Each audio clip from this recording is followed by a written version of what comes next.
Hey, welcome. So for this explainer, we're diving into a really big idea. One that might just flip the script on how you think about productivity, work, and even your life. We're all told to manage our time better, right? But what if that's a game we're destined to lose? What if the real secret to performing at your best isn't about squeezing more out of the clock at all? Let's get into it. So, let me introduce you to Steve Weiner. He's a top partner at a huge firm, Ernst & Young, a total success story on paper. But when researchers caught up with him, this was his reality.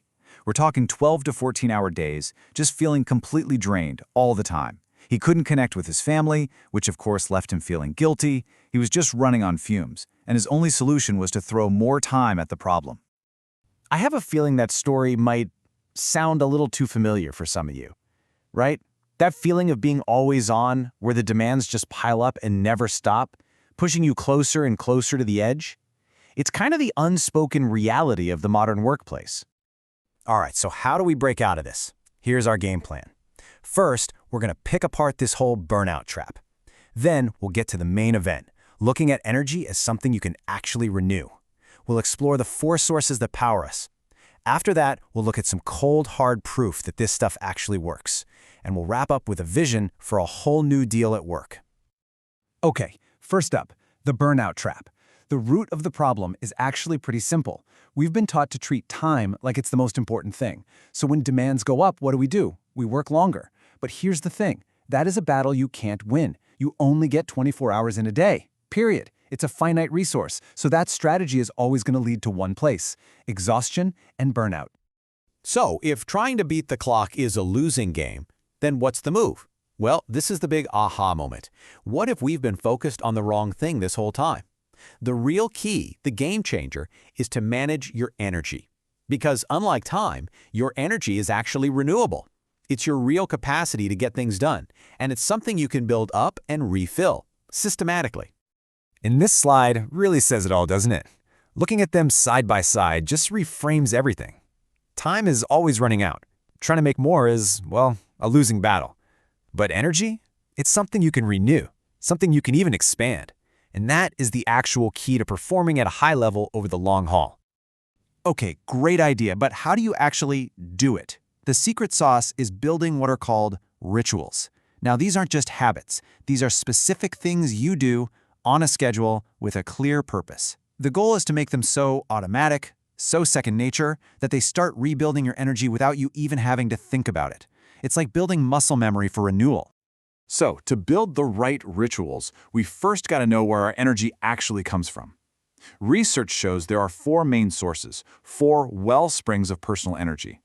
You can think of them as four different batteries we need to keep charged: our body, our emotions, our mind, and our spirit. And it all starts with the body. This is our physical energy, the fundamental fuel in our tank.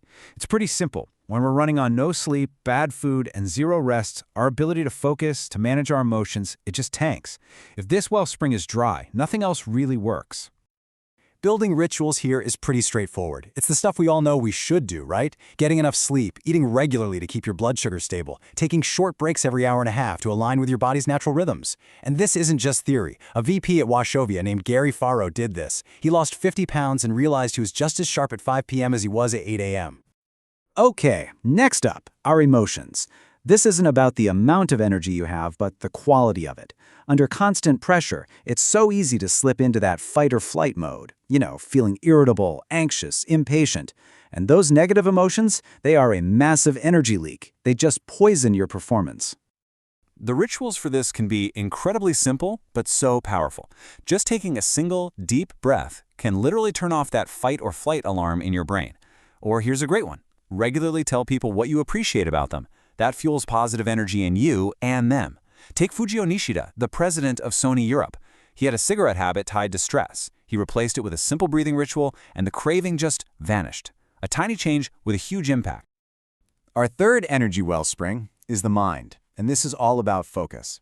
Look, we all like to think we're amazing multitaskers, but the science is pretty clear. We're not. Every time you switch from your main task to check an email or a notification, there's a cost.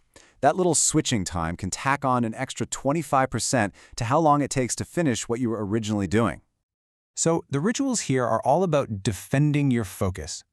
Do your deep work away from your phone and email. checked messages at set times instead of just reacting all day.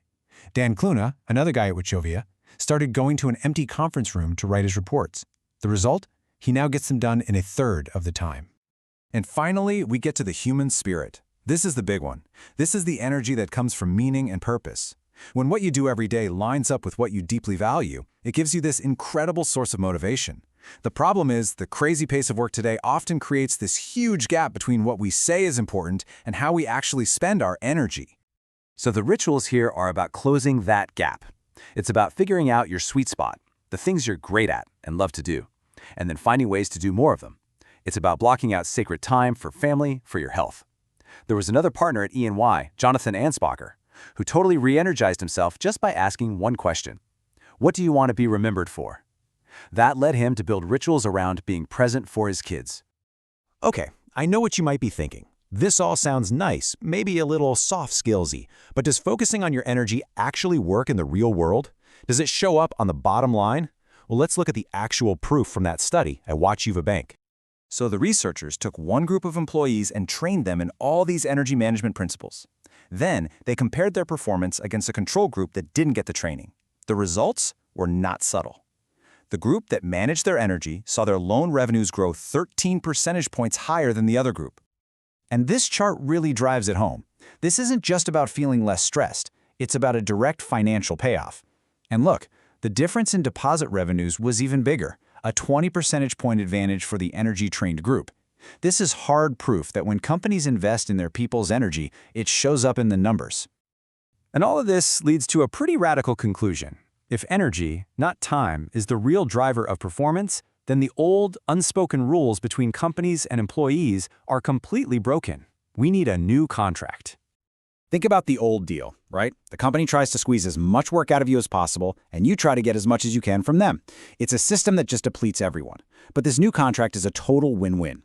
Organizations invest in their employees' total well-being, physical, emotional, mental, and spiritual. And in return, people bring their full, focused, best energy to work every day. Everyone grows. So, after all that, we've gone from the problem of burnout to a whole new way of thinking, backed by real-world proof. It all comes back to you. And you don't have to boil the ocean here. Just take a second and think.